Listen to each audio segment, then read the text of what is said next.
Welcome to Cosmic Scene with Jill Jardine. I'm your host, Jill Jardine, Master's in Counseling Psychology, longtime professional astrologer, psychic, healer, and yogi. Welcome to the episode where I talk about minimalism and happiness. Stay tuned until the end of the episode when I share Sanskrit mantras for happiness and levity.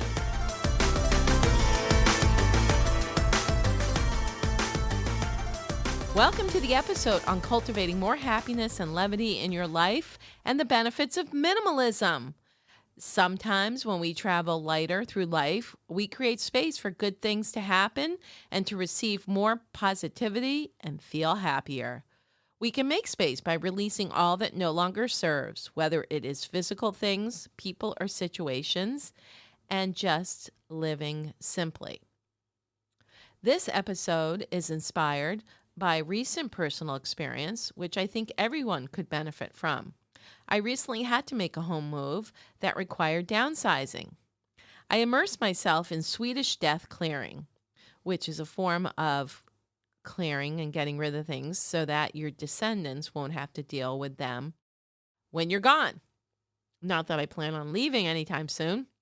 So I immersed myself not only in Swedish death clearing, but also I read a book, Goodbye Things, and Marie Kondoing it up.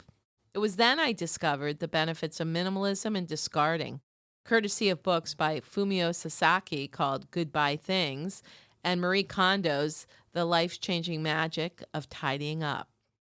I listened to Goodbye Things on Audible and said goodbye things as I went through years of stuff, including clothes, books, belongings, and other things, and got rid and discarded.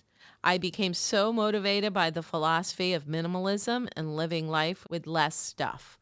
I moved mountains of old energies and donated about 50 bags of used things to thrift shops, to charity organizations like the Salvation Army. I gave friends things that I once thought were valuable and uplifting, which they were very happy to receive. I gave spiritual trinkets, deities, and Shakti-filled items to my spiritual friends. I donated yoga and spiritual books to my local yoga center. I also threw things away in the recycle and garbage bins in my community. My takeaway was that I felt lighter, brighter, and happier. I was less attached to my past, very much living in the present moment, and looking forward to a future unhindered by the past. I was also surprised by how appreciative everyone was to receive my gifts of goods, to which I no longer held attachments. I also lost some weight figuratively as well as literally. I felt happy and clearer. When I moved to my new place, I brought the things that I felt were still valuable and held quality for me. I had released the quantity and the past. I realized that minimalism is rapidly becoming a way of life that many people are now embracing. The Japanese seem to know a lot more about it than we do in the West. It is freedom from materialism and consumerism. There have been academic studies done on the connection between minimalism and happiness. The Journal of Positive Psychology published an article, and they discovered there are definite psychological advantages to adhering to a philosophy of minimalism and voluntary simplicity. The authors of the study speculate that the link between minimalism and psychological well-being has to do with the fact that minimalists are better able to control their desires to consume.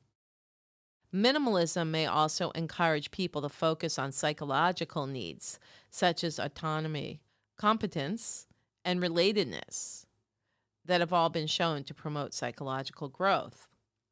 According to a survey by the Simplicity Institute, an organization that surveyed 2,500 people across various countries who self-identified themselves as living with fewer possessions, 87% of respondents indicated they were happier now than when they owned more possessions. Minimalism can bring many benefits, not only psychologically, but physically and in living your life. So here are 21 powerful benefits of pursuing and living a minimalistic lifestyle. 1, you spend less. Choosing to accumulate only the essentials often results in financial freedom. Spending less on things you don't really need will cut your financial expenses and increase your savings. 2, less stress. A minimalistic home is significantly less stressful. Being able to freely move around and enjoy your home is a huge weight off your shoulders. 3, it's easier to clean. With fewer things in your home, there are less things to clean. It also gives more freedom. The sense of freedom that comes from minimalism is truly refreshing. You will no longer feel tied to the material possessions in your home, and you will feel a new sense of independence. In his book, Goodbye Things, Fumio Sasaki talked about how we're actually paying rent or a mortgage for not only housing ourselves, but our things. And when you start getting rid of things, you don't need as much space. So you're going to save with a smaller abode. And so you're not paying rent for your items, for your belongings. And that would give you a sense of more freedom to do things like travel. Minimalism is good for the environment. The less we consume and buy, the less damage we do to the environment.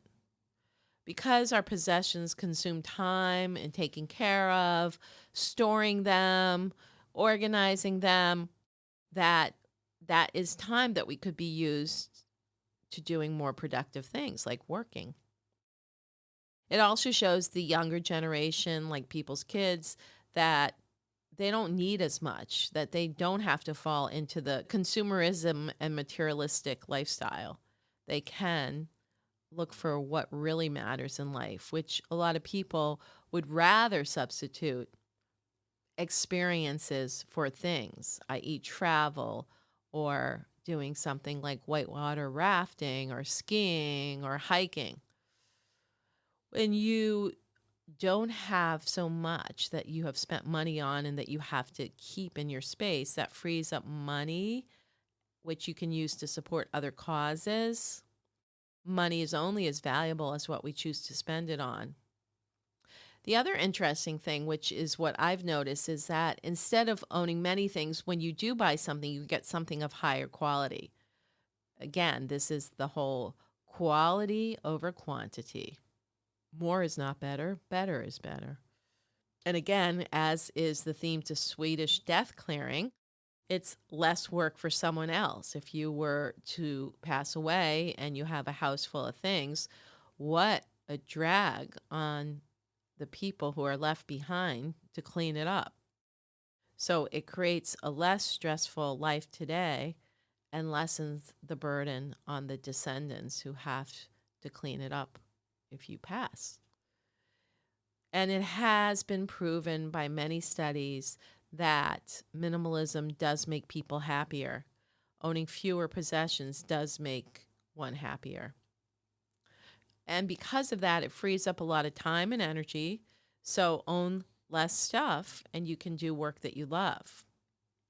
You also are free from the comparison game or keeping up with the Joneses. The culture around us in the United States, more. You can break free from that cycle. It frees up time for things that matter the most. The more stuff you own, the more stuff owns you. And the actual presentation of your home may look better because you have less clutter, which is really bad for the mental state, psychological, and emotion state. So then the home becomes more visually appealing. What I noticed was it helps to clear the past and you're not tied to the past. So you release the past to create a better tomorrow. It also allows you to feel more relaxed in your space. And again, less clutter, easier to find things, find stuff quicker, and there's less psychological stress with clutter around. You end up living in a smaller space, so that costs less financially as home expense, a mortgage or rent tends to be the highest expense that people pay in their lives. And you also surround yourself with not a bunch of stuff, but those things you value. So it's very interesting when you start shifting to this mindset. And again, the Marie Kondo book helped me quite a bit called The Life-Changing Magic of Tidying Up, where she gives you specific hints on how to discard and get rid of things and how to qualify what is important, what's not, and other helpful tips. So, as I was going through this process, I discovered a big connection between minimalism and happiness. Why is that? Well, we are more happy when our mind is at peace and calm. With less stuff to think about, look at, or organize, our mind can relax. And a big key to happiness is to still the mind from negative or repeating thought forms that sabotage our happiness, joy, and positive outlook on life, or old thought forms, recurring memories from the past. So if we get rid of the stuff that might trigger that, we're less likely to look around and have that memory triggered. So more happiness becomes available. The word for happiness in Sanskrit is Sukha, Sukha, which literally translates to good space, coming from the Sanskrit su, good, and ka, space. So when we create Sukha in our environment, good space, we'll have more contentment. Sukha means happiness, pleasure, contentment, ease, joy, or bliss in Sanskrit, or the sweetness in life. So as we create more good space, we can have more sukha, or contentment. Speaking of happiness, the Dalai Lama has written a book called The Art of Happiness. In that book, the Dalai Lama says, for a happy life, physical well-being is important, but the wellness must include a happy mind. Here we go again with the mind and mental state. Some keys to happiness shared by the Dalai Lama are: acceptance is key. Of good or bad, find solutions to your dilemmas. Recognize the positive. Fill your life with love. Make every minute count. Practice self-care. Engage in activities that make you feel good and help you recharge. Seek out exciting experiences. Set goals that give you purpose and motivation. Express endless gratitude. Be calm. Mind is important. Find ways to ease the mind. Mantras will help with that. And then more on happiness. Research from the Happiness Research Institute says happiness is good for our health. Happy people are less likely to get sick and they live longer. Happiness is good for our relationships. Happy people are more likely to get married and have fulfilling marriages, and they have more friends. Happy people make more money and are more productive at work. Happy people are more generous. Happy people cope better with stress and trauma.